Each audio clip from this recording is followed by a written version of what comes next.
میرے اللہ میرے داتا زمانے سارے تیرے نے،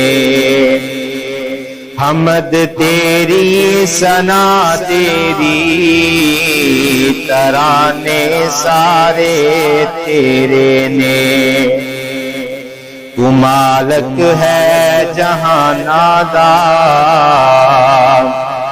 تو مالک ہے جہاں دا، زمین آسمان۔ الحمدللہ وحدہ والصلاة والسلام علی من لا نبی بعد، اما بعد، اعوذ باللہ من الشیطان الرجیم، بسم اللہ الرحمن الرحیم۔ صفحہ نمبر 74 شق نمبر 46 ہے، سر کے مسح کے ساتھ کانوں کا مسح بھی ضروری ہے۔ حضرت عبداللہ بن عباس رضی اللہ تعالیٰ عنہما بیان فرماتے ہیں کہ رسول اللہ صلی اللہ علیہ وسلم نے اپنے سر کا مسح کیا اور اپنی شہادت کی دونوں انگلیوں سے کانوں کے اندر اور اپنے دونوں انگوٹھوں سے کانوں کے باہر کے حصے کا مسح کیا۔ سنن نسائی میں صحیح روایت ہے یہ۔ 47 نمبر، وضو کے دوران الگ سے گردن پر مسح کرنا کسی صحیح حدیث سے ثابت نہیں، لہٰذا ایسا کرنا جائز نہیں ہے۔ 48 نمبر ہے، اگر جسم کے کسی حصے پر نیل پالش یا پینٹ وغیرہ جیسی کچھ ایسی چیز لگی ہو جس کی وجہ سے جسم تک پانی نہ پہنچ سکے تو وضو یا غسل کرتے ہوئے اس کا ازالہ کرنا، یعنی اس کو ختم کرنا، ریموو کرنا جو ہے ضروری ہے۔ لیکن مہندی، مرہم یا تیل وغیرہ کی اس طرح کی کوئی چیز لگی ہو تو جسم میں جو جذب ہو جاتی ہیں ان میں کوئی حرج نہیں ہے۔ 49 نمبر ہے، غسل یا وضو کرتے ہوئے پانی کے استعمال میں احتیاط کرنی چاہیے۔ رسول اللہ صلی اللہ علیہ وسلم ایک مد پانی یعنی آدھا لیٹر جو پانی ہے یا اس سے کچھ تھوڑا سا زیادہ اس سے وضو کر لیتے، اور غسل کے لیے ایک سا پانی تقریباً 2.5 لیٹر سے 5 مد تقریباً 3 لیٹر تک استعمال کیا کرتے تھے۔ بخاری اور مسلم شریف کی روایت ہے۔ اور پیپر میں ہو سکتا ہے کہ اس طرح کے کچھ سوال آئیں، جس طرح یہ لکھا ہوا ہے کہ پانی کی جو سا اور مد کی جو پیمائش ہے، اس طرح کا بھی کوئی سوال آ سکتا ہے۔ نواقض وضو توڑنے والی 6 چیزیں ہیں۔ 50 نمبر پر ہے، پیشاب پخانے کی جگہ سے کوئی چیز نکلنے سے وضو ٹوٹ جاتا ہے، جیسا کہ پیشاب پخانہ، منی، ودی، مزی، استحاضہ کا خون اور ہوا خارج ہونا ارشاد باری تعالیٰ ہے، او جاء احد منکم من الغائط، اور تم میں سے کوئی قضائے حاجت سے آیا ہو۔ سیدنا علی رضی اللہ تعالیٰ عنہ سے روایت ہے کہ میں نے نبی کریم صلی اللہ علیہ وسلم سے مزی کے بارے میں استفسار کیا تو آپ صلی اللہ علیہ وسلم نے جواب دیا، مزی خارج ہونے سے استنجا اور وضو کرنا چاہیے۔ جامعہ ترمذی میں صحیح روایت ہے۔ 51 نمبر، گہری نیند سو جانا یا بے ہوش ہو جانے سے یا عقل زائل ہونے سے وضو ٹوٹ جاتا ہے۔ عقل زائل ہونے سے مراد اس طرح ہے کہ انسان کو بعض وقت چکر آ کے اس کو بالکل سمجھ نہیں آتا، حواس باختہ جس کو کہہ لیتے ہیں، تو پھر بھی وضو جو ہے وہ ٹوٹ جاتا ہے۔ جبکہ ایسی حالت میں سونے سے وضو نہیں ٹوٹتا جس میں ہوا خارج ہونے کا اندیشہ نہ ہو۔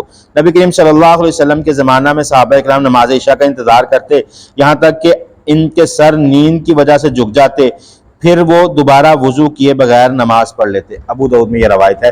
یعنی وہ اس طرح بالکل اس انداز میں بیٹھے ہوتے کہ جو سارا دن کی مشقت ہوتی اس کی وجہ سے نیند غالب ہو جاتی، لیکن نیند جو ہے وہ مستقل طور پر انہیں نہیں آتی، گہری نیند نہیں ہوتی تھی، تو اس وجہ سے وہ دوبارہ وضو نہیں تھے کرتے۔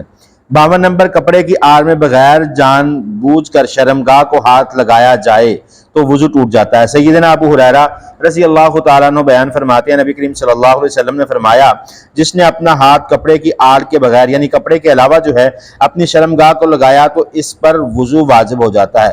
یہ مسند احمد میں صحیح روایت ہے۔ البتہ کپڑے کے اوپر سے ہاتھ لگانے سے وضو نہیں ٹوٹتا۔ 53 نمبر، اونٹ کا گوشت کھانے کے بعد وضو کرنا چاہیے۔ جابر بن سمرہ رضی اللہ تعالیٰ عنہ حدیث بیان فرماتے ہیں کہ ایک شخص رسول اللہ صلی اللہ علیہ وسلم سے پوچھتا ہے، کیا ہم بکری کا گوشت کھا کر وضو کریں؟ آپ نے فرمایا، چاہو تو کر لو اور نہ چاہو تو نہ کرو۔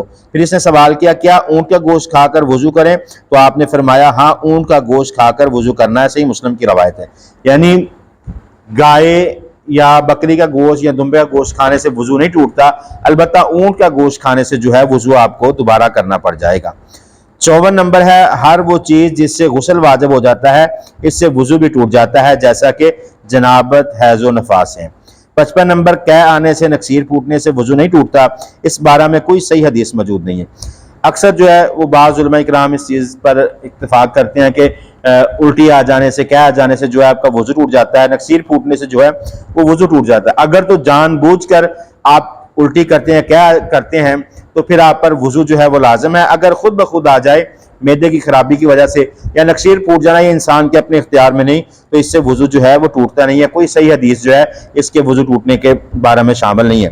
56 نمبر، پیشاب یا پخانے کی جگہ کے علاوہ کسی جسم کے کسی حصے سے خون وغیرہ نکلنے سے وضو نہیں ٹوٹتا۔ بہت سارے لوگوں کا یہ خیال ہوتا ہے کہ خون نکلنے سے وضو ٹوٹ جاتا ہے۔ امام بخاری حسن بصری رحمۃ اللہ علیہ سے نقل فرماتے ہیں کہ ہمیشہ مسلمان اپنے زخموں میں نماز ادا کرتے رہے، لہٰذا زخموں سے بہتے ہوئے خون میں نماز ادا کی جا سکتی ہے۔ بڑا معروف قصہ ہے، ایک صحابی جو تھے رات پہرے میں موجود تھے، اپنی ڈیوٹی پر پہرا دے رہے تھے، انہوں نے سوچا کہ فارغ وقت ہے تو پہرے کے ساتھ ساتھ کیوں نہ میں نفل ادا کر لوں، تو انہوں نے نماز پڑھنا شروع کر دی، تو کسی طرف سے تیر آیا اور ان کی پنڈلی پہ لگ گیا اور خون بہتا رہا، وہ نماز اپنی مکمل کرتے رہے۔ رسول اللہ صلی اللہ علیہ وسلم سے جب پوچھا تو آپ صلی اللہ علیہ وسلم نے فرمایا کہ اس سے وضو نہیں ٹوٹتا، لہٰذا تمہاری نماز جو ہے ہو جاتی ہے۔ کون سا خون ہے جس سے وضو ٹوٹ جاتا ہے؟ دم مسفوحہ، جو ہم جانور ذبح کرتے ہیں اس کی گردن کی رگوں سے جو خون نکلتا ہے اسے دم مسفوحہ کہتے ہیں، اور جب وہ کپڑوں کو لگ جائے تو اس سے جو ہے آپ کو وضو کرنا پڑتا ہے، آپ کے جسم پر لگ جائے تو اسے صاف کر کے آپ کو وضو کرنا پڑے گا۔ 57 نمبر ہے، اگر وضو کے بعد اس کے ٹوٹنے کا شک ہو تو اصل یہ ہے کہ وضو باقی رہتا ہے۔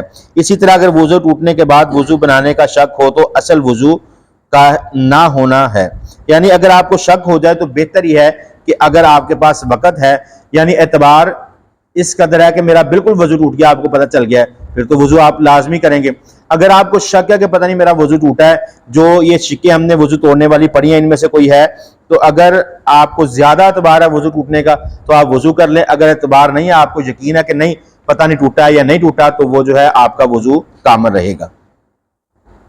58 نمبر، اگر مستقل بیماری، سلسلے بول، استحاضہ وغیرہ، یعنی کئی لوگوں کو یہ بیماری ہوتی ہے کہ پیشاب کے قطرے گرتے رہنا یا پخانے والی جگہ سے تھوڑا تھوڑا پخانا آتے رہنا، وہ مجبوری ہو جاتی، یا کوئی مریض ہے جس کو پخانے کی نالی لگی ہوئی ہے جس کی وجہ سے جو ہے اس کے پخانے والی جگہ سے جو ہے نالی لگنے کے باوجود، یا پیٹ میں کسی جگہ پر نالی لگی اس کے ساتھ ہلکا ہلکا جو ہے وہ پخانا نکلتا رہتا ہے، یا جب بیگ لگ جاتا ہے اس کے اندر پخانا موجود ہوتا ہے، آپ کو نظر آتا ہے، تو ایسی صورت میں جو ہے وہ آپ کا وضو باقی رہتا ہے، وضو ٹوٹتا نہیں ہے۔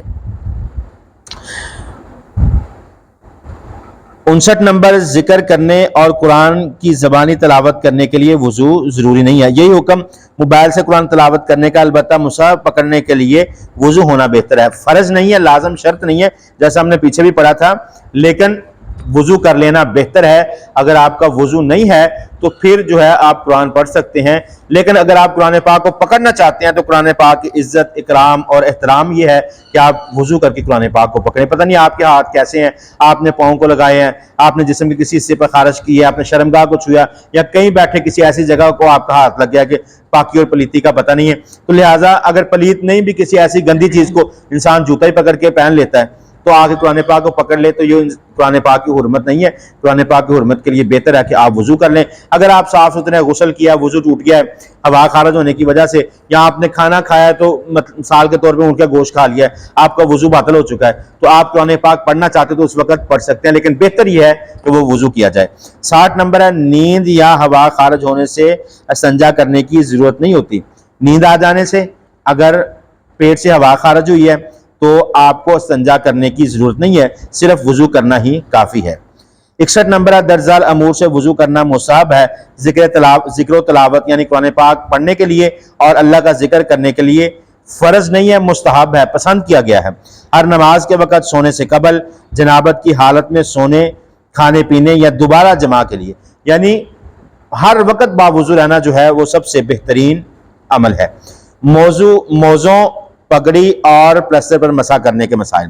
62 نمبر ہے، موزوں یا جرابوں پر مسح اللہ تعالیٰ کی طرف سے رخصت ہے، جیسا کہ متواتر احادیث میں، یعنی متواتر کہتے ہیں مسلسل سلسلہ وار احادیث سے ثابت ہے کہ حسن بصری رحمۃ اللہ علیہ فرماتے ہیں کہ مجھ سے 70 صحابہ کرام نے موزوں پر مسح کا بیان کیا ہے، مزید اس پر علماء اہل سنت کا اجماع ہے۔ یعنی موزوں پر، جرابوں پر مسح کرنا جو ہے وہ ثابت ہے، اور 70 صحابہ کرام نے ان احادیث کو بیان کیا ہے۔ اب شک نمبر 63 ہے، صحابہ کرام نے جرابوں پر مسح کیا ہے اور ان کے زمانے میں کسی نے ان کی مخالفت نہیں کی، جو اس مسئلہ پر صحابہ کرام کے اجماع کی دلیل ہے۔ مزید یہ کہ نظر کے اعتبار سے موزوں اور جرابوں میں کوئی فرق نہیں، کیونکہ دونوں پر مسح کرنے کی ایک ہی وجہ ہے، لیکن جرابوں پر مسح کے متعلق اکثر علماء کی شرائط ہیں کہ وہ موٹی ہوں، باریک شفاف جرابوں پر مسح جائز نہیں، یعنی اتنی باریک نہ ہو کہ جالی دار جس میں سے آپ کا جسم نظر آ رہا ہو تو اس پر مسح نہیں کریں گے۔ البتہ بعض علماء کرام جو کہتے ہیں وہ اس چیز کے قائل ہیں کہ جرابیں ہیں اس میں نبی صلی اللہ علیہ وسلم نے کوئی تفریق نہیں کی، موٹی ہوں، باریک ہوں، چمڑے کی ہوں، کیسی بھی ہوں، تو ہر قسم کی جرابیں جو ہیں ان پر مسح کیا جا سکتا ہے۔ لیکن جرابوں پر مسح کے متعلق اکثر علماء کرام کی شرط ہے کہ وہ موٹی ہوں، باریک شفاف جرابوں پر مسح جائز نہیں۔ ابن تیمیہ وغیرہ نے اسے راجح قرار دیا ہے۔ یہ فتاوی شرح عمدۃ الفقہ اور دوسری کتب کے نام لکھیں۔ 64 نمبر ہے، موزوں یا جرابوں پر مسح کی 4 شرائط ہیں۔ باوضو پہنے ہو، پاؤں ٹخنوں تک ڈھکے ہوں، مقررہ مدت کے دوران ہو، موزے یا جرابیں پاک ہوں۔ یعنی سب سے پہلے نمبر پر باوضو ہو کر آپ نے جرابیں پہنی ہو۔ جب پہلی دفعہ آپ نے جرابیں پہننی ہے تو باوضو ہو کر پہننی ہے۔ دوسرے نمبر پر کہ آپ نے وہ جرابیں جو آپ کے ٹخنوں کو ڈھانپ رہی ہوں، یعنی جس جگہ تک آپ پاؤں کو دھوتے ہیں وہاں کا حصہ جو ہے، جو شارٹ جرابیں ہیں جس میں ہمارے ٹخنے نہیں چھپتے، وہ جرابوں پر مسح جائز نہیں ہے۔ تیسرے نمبر پر مقررہ مدت کے دوران۔ مقررہ مدت کیا ہے کہ مسافر کے لیے 3 دن اور مقیم کے لیے 1 دن، یعنی 5 نمازیں۔ پہلی دفعہ جو ہے آپ باوضو ہو کر پہنیں گے، پھر 5 نمازوں پر 24 گھنٹے تک جو ہے آپ مسح کر سکتے ہیں۔ چوتھے نمبر پر ایسا جرابیں یا موزے جو پاک ہوں ان پر مسح کیا جا سکتا ہے۔ اگر آپ کی جرابیں یا موزے پلید ہیں تو ان پر مسح کرنا جائز نہیں۔ سیدنا علی بن ابی طالب رضی اللہ تعالیٰ عنہ روایت بیان کرتے ہیں، رسول اللہ صلی اللہ علیہ وسلم نے 3 رات مسافر کے لیے اور 1 دن مقیم کے لیے موزوں کے مسح کی مدت مقرر فرمائی ہے۔ مسلم شریف کی روایت ہے۔ 65 نمبر ہے، مسح کی مدت پہلی بار مسح کرنے سے شروع ہوتی ہے۔ چنانچہ اگر آپ نے فجر کی نماز کے لیے وضو کر کے موزے پہنے ہیں تو ظہر کی نماز کے لیے وضو کرتے ہوئے پہلی بار مسح کیا گیا ہو، اگلے دن ظہر سے پہلے تک مقیم اور 3 دن بعد تک مسافر مسح کر سکتا ہے۔ یعنی ظہر کی نماز سے آپ نے مسح کیا ہے تو دوبارہ آپ ظہر کی نماز کے لیے جرابیں اتار کر، یعنی اگر آپ ظہر کے وقت فجر کے وقت آپ نے وضو کر کے جرابیں پہن لی ہیں تو اگلے دن فجر کی نماز بھی انہی جرابوں کے ساتھ آپ پڑھ سکتے ہیں۔ 66 نمبر، موزوں پر مسح پاؤں کے اوپر سے کرنا مسنون ہے۔ سیدنا علی رضی اللہ تعالیٰ عنہ فرماتے ہیں، اگر دین اپنی رائے سے ہوتا تو موزوں کے اوپر کی بجائے نیچے سے مسح کیا جاتا، لیکن میں نے رسول اللہ صلی اللہ علیہ وسلم کو اوپر سے مسح کرتے ہوئے دیکھا۔ صحیح ابو داؤد کی روایت ہے۔ 67 نمبر حدیث ہے، باوضو حالت میں موزے یا جرابیں اتارنے سے وضو باقی رہتا ہے، ختم نہیں ہوتا، جیسا کہ سر کے بال بنوانے سے وضو ختم نہیں ہوتا، لیکن اسی وضو میں دوبارہ موزے پہننے کے بعد اس پر مسح کرنا جائز نہیں بلکہ پاؤں دھونا ہوں گے۔ یعنی آپ نے وضو کیا، وضو کرنے کے بعد موزے پہن لیے ہیں، پھر آپ نے دوسری نماز کے لیے وضو کیا، ان پر مسح کر لیا۔ اگر آپ نے موزے اتار دیے ہیں، جرابیں اپنی اتار دی ہیں، تو آپ کا وضو جو ہے وہ باطل نہیں ہوگا، لیکن البتہ اگلی دفعہ وضو کرنے کے لیے آپ کو جرابیں اتار کر پاؤں دھونے پڑیں گے۔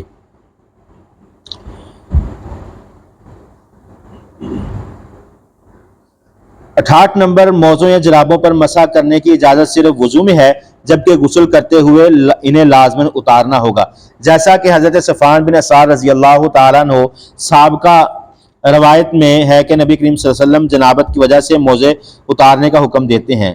جامع ترمذی اور سنن نسائی کی یہ روایت ہے۔ 69 نمبر ہے، سر پر پگڑی باندھی گئی ہو تو اس پر مسح کرنا جائز ہے۔ صحیح بخاری میں عمر بن امیہ بیان فرماتے ہیں، میں رسول اللہ صلی اللہ علیہ وسلم کو پگڑی پر مسح کرتے ہوئے دیکھا ہے، لیکن ٹوپی اور رومال وغیرہ پر مسح کرنا جائز نہیں ہے۔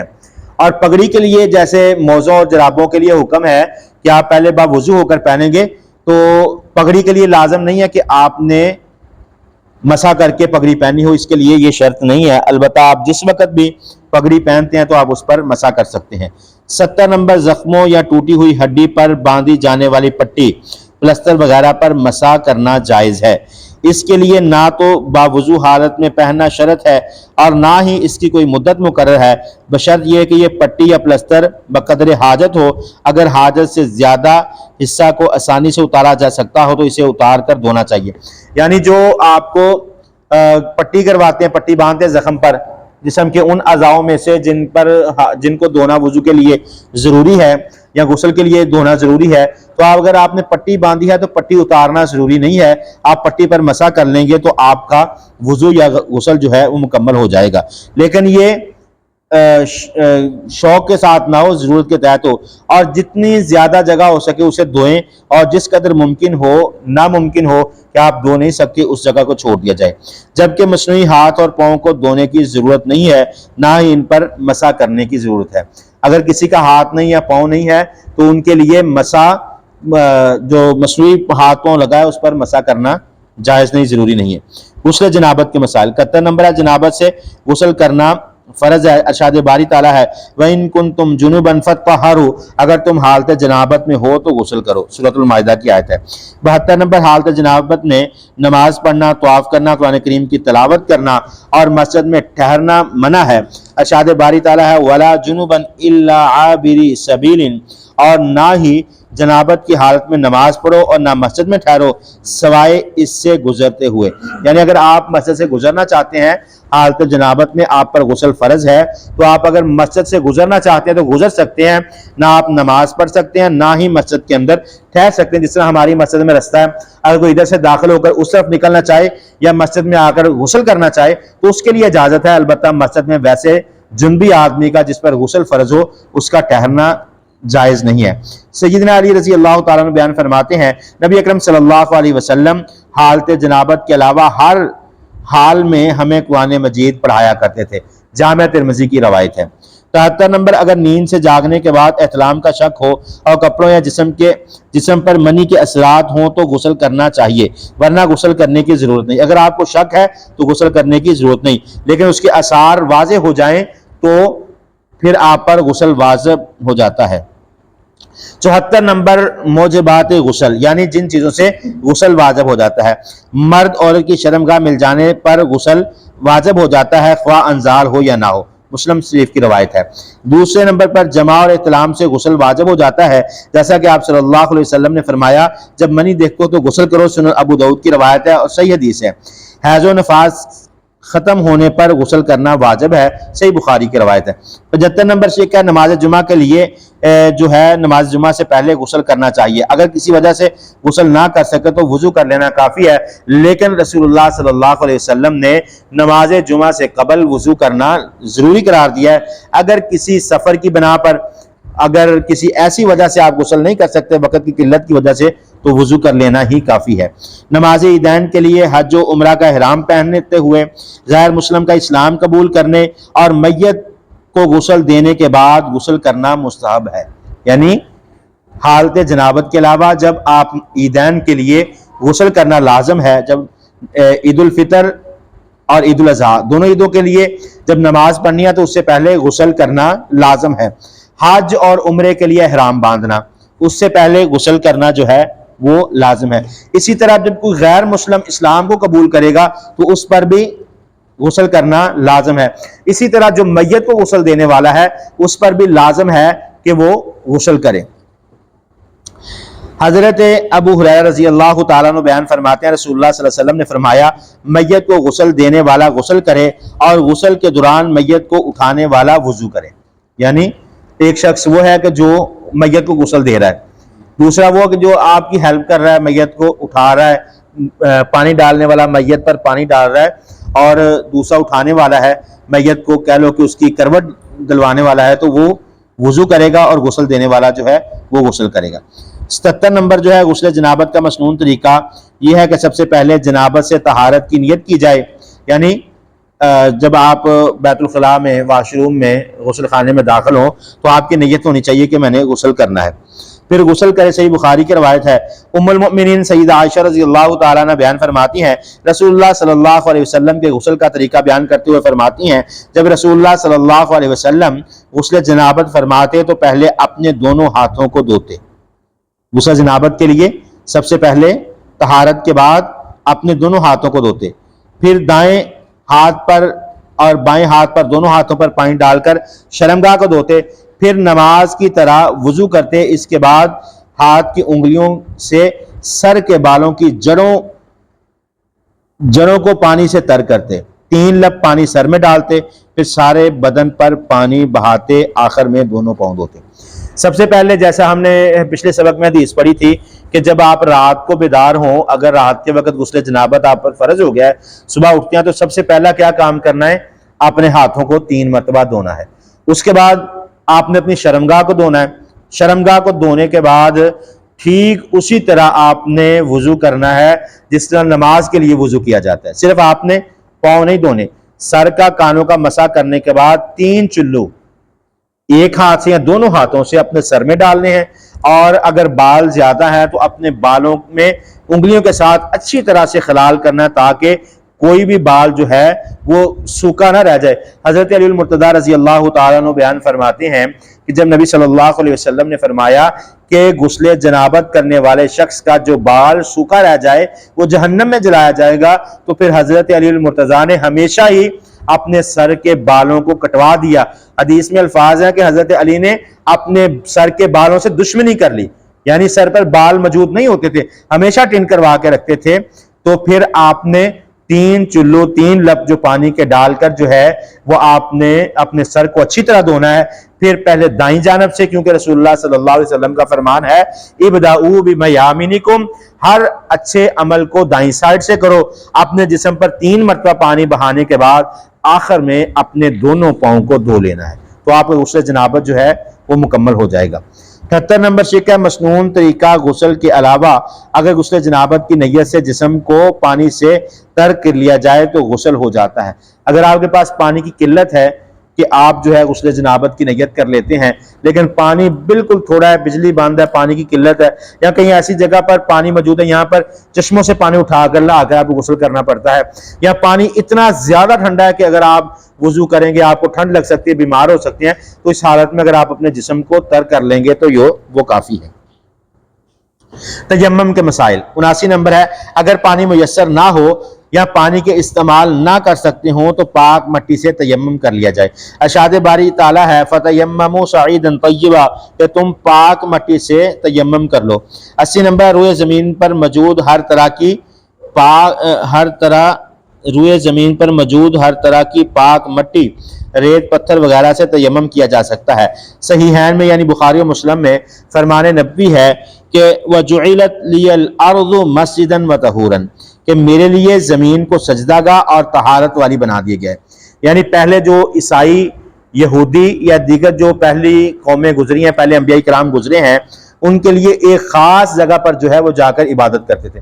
عیسائی اپنے گھر میں عبادت نہیں کر سکتے، وہ اپنے چرچ میں جا کے عبادت کریں گے۔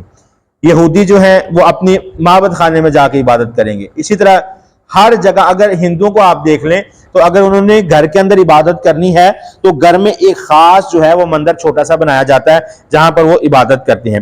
لیکن مسلمان گھر کو مسجد کا آپ درجہ نہ دیں، گھر میں کسی جگہ پر آپ کھڑے ہو کے نماز پڑھ سکتے ہیں، آپ کسی پارک میں کھڑے ہو کے نماز پڑھ سکتے ہیں۔ صرف 7 جگہ جن پر رسول اللہ صلی اللہ علیہ وسلم نے نماز پڑھنے سے منع کیا، انشاءاللہ ان کا کبھی ذکر کریں گے، تو ان جگہ کے علاوہ کائنات میں ہر جگہ پر نماز آپ پڑھ سکتے ہیں، اور جہاں پر خشک مٹی مل جائے وہ ساری کی ساری پاک ہے۔ 81 نمبر ہے کہ اگر آپ کی جسم کی تکلیف یعنی کوئی جلدی بیماری کی وجہ سے پانی استعمال نہ کیا جا سکے تو اس صورت میں جسم کا وہ حصہ دھونا ممکن ہو تو دھو لیا جائے، اگر حصہ ممکن نہ ہو تو اس کی طرف سے مسح کر لیا جائے۔ ارشاد باری تعالیٰ ہے فَاتَّقُوا اللَّهَ مَا اسْتَطَعْتُمْ، جس قدر ممکن ہو اللہ سے ڈرو۔ اور 82 نمبر ہے تیمم کا طریقہ بیان کرتے ہوئے نبی کریم صلی اللہ علیہ وسلم نے فرمایا تجھے اپنے ہاتھ سے اس طرح کر لینا کافی ہے، پھر آپ نے اپنے دونوں ہاتھ ایک مرتبہ زمین پر مارے اور بائیں ہاتھ کو دائیں ہاتھ پر اور ہتھیلیوں پر پھیرا، پھر منہ پر مسح کیا۔ بخاری شریف کی روایت ہے۔ آپ کے لیے ضروری نہیں کہ آپ باہر جا کے کہیں پر مٹی میں جا کر پورے ہاتھ ماریں پھر وہ اپنے ہاتھوں پر پھیریں اور منہ پر پھیر لیں، ایسے نہیں ہے. آپ مسجد میں یہ ہلکی سی مٹی موجود ہے، ہاتھ ماریں دونوں، ان کو جاڑ لیں. ایک حدیث میں آتا ہے پھونک مار لیں، پھونک مارنے کے بعد دونوں ہاتھوں پر پھیریں، اپنے چہرے پر پھیر لیں، آپ کا تیمم مکمل ہو جائے گا. تیمم کے لیے ضروری نہیں ہے کہ آپ اپنے وہ وضو کے سارے اعضاء جو ہیں وہ ان کو مٹی لگانا شروع کر دیں. تیمم ان تمام چیزوں کو ختم کر دیتا ہے جن سے وضو ختم ہو جاتا ہے. مزید یہ کہ پانی حاصل ہونے یا اس کے استعمال کرنے کی استطاعت پانے پر تیمم ختم ہو جاتا ہے. رسول اللہ صلی اللہ علیہ وسلم پاک مٹی مسلمان کے لیے طہارت تیمم ہے، خواہ 10 سال تک پانی نہ ملے لیکن جب پانی مل جائے تو پانی سے جسم دھونا چاہیے. مسند احمد اور جامع ترمذی کی یہ روایت نقل ہے. ایک حدیث ہے حضرت ابو طلحہ کا غالباً یہ قصہ ہے کہ وہ نا ان کو دیکھا کہ وہ مٹی کے اندر نا اپنے آپ کو لپیٹنے، کبھی کلا بازیاں کالے لگا رہے ہیں، اپنے جسم کو مٹی کے ساتھ کر رہے ہیں کہ میرے جسم کو مٹی لگ جائے تاکہ پاک ہو جائے. نبی صلی اللہ علیہ وسلم نے دیکھا، آپ نے فرمایا کیا مسئلہ ہے؟ فرمانے لگے کہ مجھ پر غسل جنابت جو ہے وہ واجب ہو چکا تھا تو پانی میسر نہیں ہے، اس لیے میں چاہ رہا ہوں کہ مٹی کے ساتھ جو ہے اپنے جسم کو پاک کر لوں. تو رسول اللہ صلی اللہ علیہ وسلم نے فرمایا کہ تیمم ہی کافی ہے. اگر آپ کو پانی نہیں ملتا، غسل جنابت واجب ہو چکا ہے، پانی میسر نہیں، جس طرح اکثر اوقات ہوتا ہے کہ کئی دن بجلی جو بند رہتی ہے، پانی کے علاقوں میں نہیں آتا، یا کہیں ایسی جگہ پر آپ پر غسل واجب ہو چکا ہے کہ آپ غسل نہیں کر سکتے، وہاں پر تیمم کر لینا کافی ہے. اچھا جی، اب اسی کتاب کا تیسرا چیپٹر جو ہے نماز کا طریقہ، تو انشاءاللہ اس کو شروع کرتے ہیں. فرمان نبی صلی اللہ علیہ وسلم ہے صلو کما رأیتمونی اصلی. صحیح بخاری میں روایت ہے کہ نبی صلی اللہ علیہ وسلم نے فرمایا کہ جس طرح میں نماز پڑھتا ہوں تم بھی اسی طرح نماز پڑھو. صحیح حدیث کے مطابق شروع سے آخر تک نماز کا طریقہ: پہلے نمبر پر باوضو ہو کر قبلہ رخ کھڑے ہونا، پاؤں اسی اپنے جسم کے مطابق کھولیں، یعنی پاؤں بہت زیادہ نہیں کھولیں، جتنا آپ کا جسم ہے اس کے مطابق پاؤں کھولیں. اگر جماعت میں ہیں تو اپنے ساتھ والے آدمیوں سے پاؤں اور کندھا ملا کر کھڑے ہوں امام کی سمت میں، یعنی جس طرف امام کی سمت کے ساتھ جو ہے، یعنی یہ نہیں کہ امام درمیان میں ہے اور آپ صف کی دوسری طرف سے شروع کر دیں، یعنی جس طرف امام ہے اسی طرف نے آپ نے سمٹنا ہے. جو نماز پڑھنا چاہتے ہیں اس نماز کی دل میں نیت کریں، یعنی نماز جو ہے وہ دل میں اس کی نیت کی جائے گی. زبان سے، جیسے ہم نے پہلے بھی پڑھا ہے، زبان سے نیت کرنا کسی صحیح حدیث سے ثابت نہیں ہے. ہاتھوں کی انگلیاں نہ باہم ملی ہوں اور نہ ہی زیادہ کھلی ہوں، ہتھیلیاں قبلہ رخ ہوں، یعنی جیسے عام حالت میں نہ ایسے ملائیں اور نہ ہی ایسے کھولیں، جیسے عام آپ کے ہاتھ میں جتنا فرق ہے اس حالت سے کھولیں. اور قبلہ رخ جو ہے اس طرح آپ کے ہاتھ جو ہیں ایسے نہیں کرنا. بعض لوگ ایسے کرتے ہیں یا ایسے ہاتھوں کو بند کر لیتے ہیں. یہ تلیاں بھی جو ہے نا، ہتھیلیاں جو ہیں، یہ آپ کی قبلہ کی طرف سیدھی ہونی چاہیے. تکبیر تحریمہ، اچھا تھوڑی سی وضاحت کر دوں کہ رسول اللہ صلی اللہ علیہ وسلم نے 3 طریقے سے تکبیر تحریمہ، یعنی جو ہاتھ اٹھانے ہیں پہلی تکبیر میں، جس سے ہر چیز حرام ہو جاتی ہے دنیا کی، کندھوں کے برابر اپنے انگوٹھوں کو، کانوں کی لو کے برابر اور کانوں کے برابر. اگر یہ درمیان میں کر لے یہاں پر تو آپ کا تینوں احادیث پر جو ہے وہ عمل ہو جاتا ہے. تکبیر تحریمہ اللہ اکبر کہیں، یعنی نماز کی ابتدا اللہ اکبر سے ہے. کچھ لوگ نماز کی ابتدا بسم اللہ پڑھ کے اللہ اکبر کرتے ہیں تو وہ صحیح حدیث میں ثابت نہیں ہے. کوئی بھی چیز جو ہے، جو صحیح طریقہ ہے اللہ اکبر سے ہی نماز کی ابتدا ہے. دونوں ہاتھوں کو سینے پر اس طرح رکھیں کہ دائیں ہاتھ سے بائیں ہاتھ کی کلائی کو پکڑا ہو، یعنی اس طرح. 3 طریقے ہیں: آپ کی ہتھیلی پہ ہتھیلی ہو، آپ کے یہ کلائی پہ کلائی ہو، یا آپ کے بازو پر بازو ہو. تینوں طریقوں میں سے ایسے رکھ لیں، ایسے رکھ لیں یا ایسے رکھ لیں، لیکن پکڑا ہوا ہو ایسے. یہ تینوں طریقوں کے اندر. اچھا جی، پھر دعائے استفتاح: اللہم باعد بینی و بین خطایا کما باعدت بین المشرق والمغرب، اللہم نقنی من خطایا کما نقت الثوب الابیض من الدنس، اللہم اغسل خطایا بالماء والثلج والبرد. یا پھر یہ دعا پڑھیں: سبحانک اللہم و بحمدک و تبارک اسمک و تعالی جدک ولا الہ غیرک. زیادہ تر ہم نماز کے اندر یہی پڑھتے ہیں سبحانک اللہم، پر اس کے علاوہ اور بھی بہت ساری دعائیں موجود ہیں. پھر اعوذ باللہ من الشیطان الرجیم بسم اللہ الرحمن الرحیم پڑھ کر سورۃ الفاتحہ پڑھیں گے. نبی کریم صلی اللہ علیہ وسلم نے فرمایا کہ اس شخص کی نماز نہیں جس نے ہر رکعت میں سورۃ فاتحہ نہ پڑھی. الحمدللہ رب العالمین الرحمن الرحیم مالک یوم الدین ایاک نعبد و ایاک نستعین اہدنا الصراط المستقیم صراط الذین انعمت علیہم غیر المغضوب علیہم ولا الضالین پھر آمین کہیں۔ نبی کریم صلی اللہ علیہ وسلم نے فرمایا کہ جب امام غیر المغضوب علیہم ولا الضالین کہے تو تم آمین کہو۔ اس وقت فرشتے بھی آمین کہتے ہیں۔ جس کی آمین فرشتوں کی آمین سے مل گئی تو اس کے پہلے سارے گناہ جو ہیں وہ معاف کر دیے جائیں گے۔ صحیح بخاری شریف کی روایت ہے۔ سورۃ فاتحہ کے بعد قرآن میں سے کوئی سی بھی وہ آیات یا سورت پڑھیں جو آپ کو یاد ہے۔ اگر جماعت میں ہے تو امام جہری قرات کر رہا ہے تو فاتحہ پڑھ کے امام کی قرات خاموشی سنیں۔ سورۃ الفاتحہ لازمی پڑھنی ہے، تو سورۃ الفاتحہ پڑھنے کے بعد جو ہے وہ قرآن مجید میں سے کچھ جو آپ کو یاد ہو اسے پڑھیں۔ قرات کے اختتام پر اللہ اکبر کہیں اور رفع دان کرتے ہوئے رکوع میں چلے جائیں۔ حالت رکوع میں کمر سیدھی ہو، سر، کمر اور پیٹھ بالکل برابر ہو، نہ کہ نیچے نہ ہی اوپر، یعنی اتنی سیدھی آپ کی کمر ہونی چاہیے کہ ایک حدیث میں آتا ہے جیسے عربی گھوڑے کی کمر ہو۔ اگر آپ کی کمر پر پانی کا پیالہ رکھ دیا جائے تو آپ کی کمر پر وہ پانی کا پیالہ سیدھا ہو، نہ کہ اس سے پانی نیچے گر جائے۔ گھٹنوں پر ہتھیلیاں اس طرح ہوں کہ جیسے گھٹنوں کو پکڑا ہوا ہو، یعنی آپ کے گھٹنا جو ہے ایسے جیسے پکڑتے ہیں ہاتھوں کی انگلیوں کو کھول کر، اس طرح جو ہے وہ آپ کے پکڑوں گے، گھٹنوں کو پکڑیں گے۔ بازو پہلوؤں سے جدا ہوں، یعنی آپ کے پہلوؤں کے ساتھ نہ لگے ہوں، بازو جدا ہوں۔ رکوع کی دعا اطمینان سے رکوع کرتے ہوئے کم از کم ایک بار یہ دعا پڑھیں، سبحان ربی العظیم۔ 3 مرتبہ پڑھنا سنت ہے، لیکن کم از کم ایک مرتبہ لازمی پڑھنا ہے۔ پھر رکوع سے اٹھتے ہوئے سمیع اللہ لمن حمیدہ، اللہ نے اس کی سن لی جس نے اس کی تعریف کی، اور رفع دین کریں، قوما کا طریقہ اور دعائیں۔ رکوع کے بعد اطمینان سے سیدھے کھڑے ہو جائیں۔ قوما میں ہاتھ باندھنا یا کھلے چھوڑنا دونوں طرح جائز ہے۔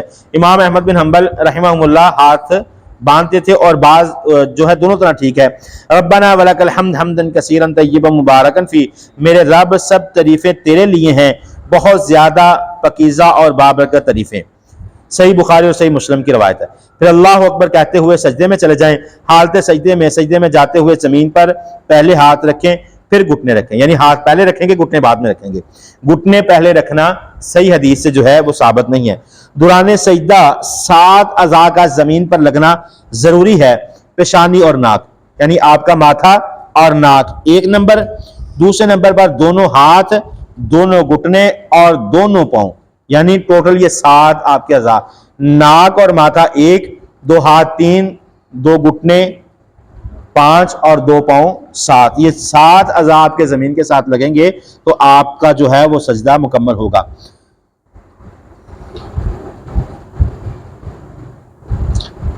دونوں ہاتھ کانوں کے برابر ہوں، یعنی جب سجدہ کریں تو دونوں ہاتھ آپ کے کانوں کے برابر ہوں، انگلیاں قبلہ رخ ہوں، باہم ملی نہ ہو، اسی طرح جس طرح ہم تکبیر تحریمہ کے لیے نہ ان کو موڑنا ہے بلکہ سیدھی اسی طرح قبلہ کی طرف ہوں۔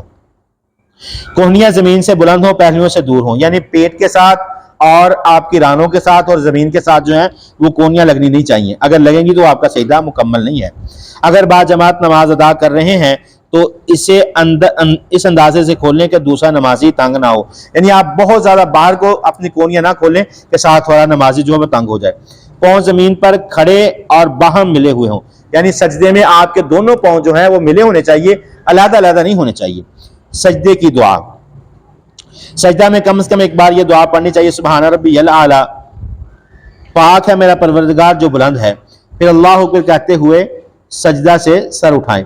دونوں سجدوں کے درمیان بیٹھنے کا طریقہ اور دعا، بایاں پاؤں زمین پر بچھا کر اطمینان سے اس طرح اس پر بیٹھیں اور دایاں پاؤں زمین پر کھڑا رکھیں جبکہ انگلیاں قبلہ رکھوں، یعنی پاؤں آپ کا جو ہے اس طرح اس کی انگلیاں مڑی ہوں، پاؤں سیدھا کھڑا ہو، ٹھیک ہے، اور دوسرا پاؤں جس کے اوپر آپ بیٹھے ہیں، یعنی آپ نے بائیں پاؤں کے اوپر بیٹھنا ہے اس حالت سے کہ یہ آپ کا پاؤں اس طرح ہو جائے گا اور دوسرے پاؤں کے اندر اس طرح بیٹھیں گے جس طرح یہ میری انگلیاں مڑی ہوئی ہیں، اس طرح قبلہ رخ جو ہے وہ آپ کی انگلیاں ہونی چاہیے سجدے سے جب آپ اٹھیں۔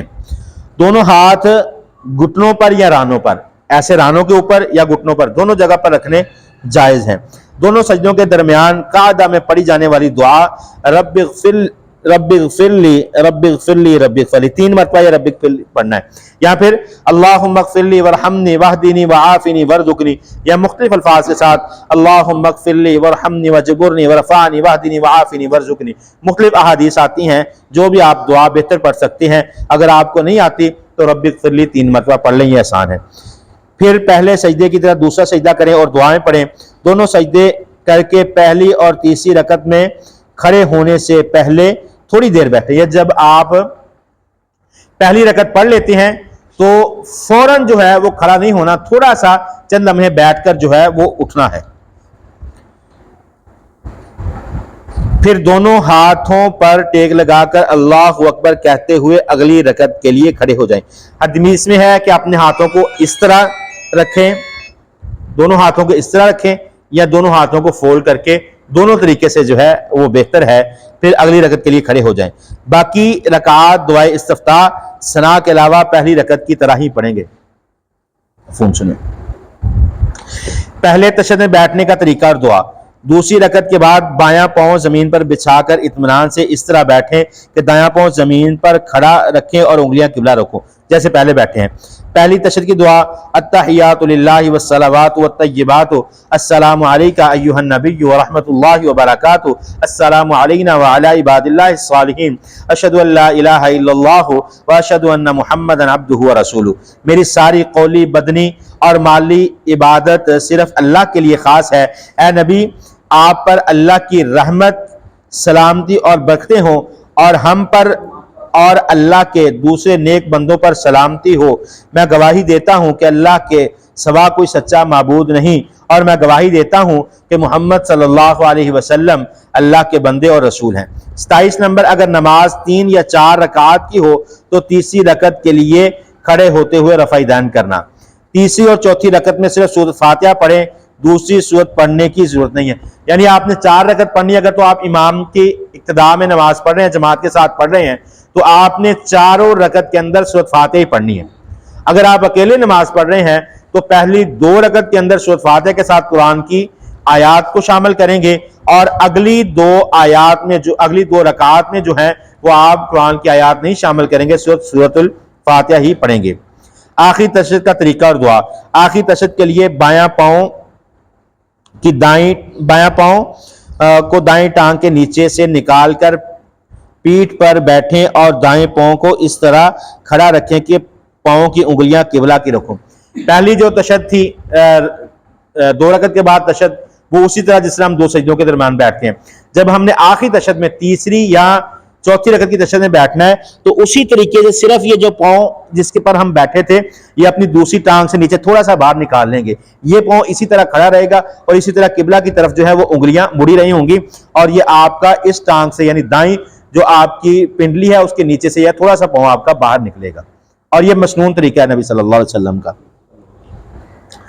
تو اور دایاں ہاتھ اپنے دائیں گھٹنے پر اس طرح رکھا ہو کہ شہادت کی انگلی اٹھی ہو اور انگوٹھے اور درمیانی انگلی کو ملا کر ہلکا بنائے اور بائیں ہاتھ کی بائیں گھٹنے پر اس طرح رکھے کہ اسے پکڑا ہو.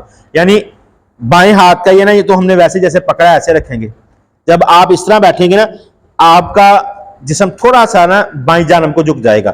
یہ ہاتھ جو اس کو گھٹنے کو پکڑنا اور یہ ہاتھ جو اس کو ہلکا بنانا ہے، یہ طریقے سے. ٹھیک ہے، اس سے شہادت والی انگلی سے بتا رہا ہوں لیکن آپ نے اس سے بنانا ہے. یہ شہادت والی انگلی اوپر نیچے کرنی ہے، ہلکا اس طرح بنانا ہے. یا ایک حدیث میں آتا ہے کہ 53 کی گرہ. عرب جو لوگ ہیں وہ اپنی انگلیوں پر لاکھوں کا حساب کر لیتے ہیں. 1 2 3 4 5 6 7. ٹھیک ہے، اسی طرح گنتی کرتے ہوئے یہاں پر 50 اور 53 کی گرہ بنتی ہے. اس طرح یہاں پر یہ جو آپ کی شہادت کی انگلی کی جڑ ہے اس کے ساتھ ایسے اس انگوٹھے کو رکھیں گے، یہ انگلیاں باقی فولڈ ہو جائیں گی. تھوڑا سا انگلی کو ٹیڑھا کر کے، یہ طریقہ ہے. ایک یہ طریقہ اس کو 53 کی گرہ بنا کے اور دوسرا ہلکا بنا کے، یہ انگلیاں بند ہوگی اس سے ہلکا بنا کے. پھر پہلے تشہد کی دعا کے ساتھ مندرجہ ذیل دعائیں بالترتیب پڑھیں. درود ابراہیمی. اللہم صلی علی محمد وعلی آل محمد کما صلیت علی ابراہیم وعلی آل ابراہیم انک حمید مجید. اللہم بارک علی محمد وعلی آل محمد کما بارکت علی ابراہیم وعلی آل ابراہیم انک حمید مجید. اے اللہ محمد صلی اللہ علیہ وسلم اور آل محمد پر رحمت فرما جس طرح تو نے ابراہیم اور آل ابراہیم پر رحمت فرمائی، بے شک تو تعریف والا بزرگی والا ہے. اے اللہ محمد صلی اللہ علیہ وسلم اور آل محمد پر برکت فرما جس طرح تو نے ابراہیم اور آل ابراہیم پر برکت عطا فرمائی، بے شک تو تعریف والا اور بزرگی والا ہے. یعنی سب سے بہترین درود جو ہے وہ درود ابراہیمی ہے. اس کے بعد ہم دعائیں پڑھیں گے، اللہم انی اعوذ بک من عذاب جہنم ومن عذاب القبر ومن فتنۃ المحیا والممات ومن شر فتنۃ المسیح الدجال۔ اسی طرح اللہم انی اعوذ بک من عذاب القبر، اللہم انی اعوذ بک من عذاب جہنم، اللہم انی اعوذ بک من فتنۃ المحیا والممات، اللہم انی اعوذ بک من فتنۃ المسیح الدجال۔ یہ بھی دعا الفاظ ملتے جلتے ہیں۔ اے اللہ میں جہنم، اے اللہ عذاب جہنم، عذاب قبر، زندگی موت اور دجال کے فتنے سے تیری پناہ میں آتا ہوں۔ صحیح بخاری کی یہ روایت ہے۔ احادیث میں اس کے علاوہ بھی مذکور اور مسنون دعائیں پڑھ سکتے ہیں۔